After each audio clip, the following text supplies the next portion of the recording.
Sesat selepas dua perkara ini kamu pegang kitab Allah dan sunnah Nabi. Hadis ini dalil bahawa sunnah Nabi juga dipelihara sebagaimana Al-Quran. Sunnah Nabi akan dipelihara daripada penyelewengan. Tidak ada orang yang boleh topuk tampuk. Tidak ada orang yang boleh berkata ataupun menipu hadis Nabi SAW, melainkan akan dibongkarkan penipuan tersebut. Tuan-tuan sekalian, kadang-kadang kita bertanya, kenapakah perlunya tanda-tanda kiamat? Diberitahu kepada kita, diberitahu kepada manusia semuanya.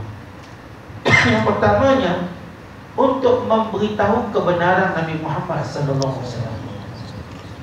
Nabi ini tak bercakap dengan hawa nafsu, bukan bercakap dengan khayalan, bukan bercakap dengan perasaan, tapi bercakap dengan wahyu dan sifat benar yang ada pada dirinya.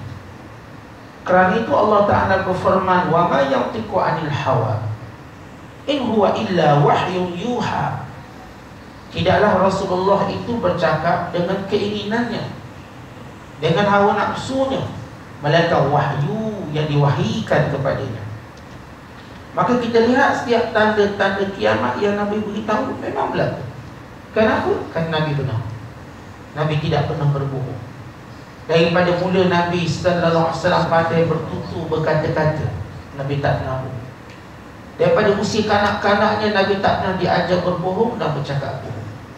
Sehinggalah remaja, sehinggalah kedewasaan dan kematangannya, sehinggalah dia mendapat wahyu.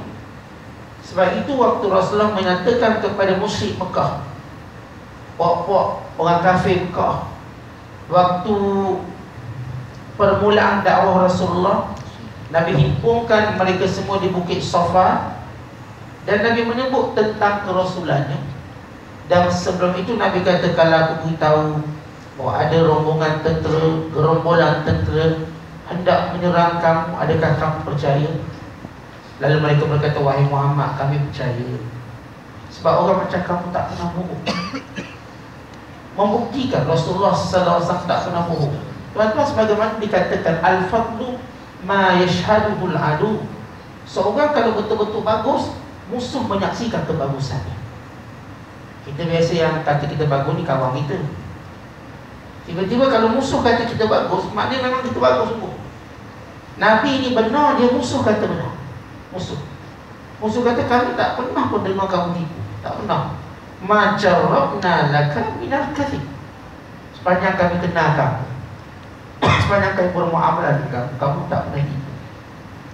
Oleh sebab itu tuan-tuan, barangkali kebenaran Rasulullah SAW dapat dilihat zaman dulu. Zaman kita, macam mana kita tahu Nabi itu betul, benar percakapannya, supaya kita dapat merasa nikmat yang sama.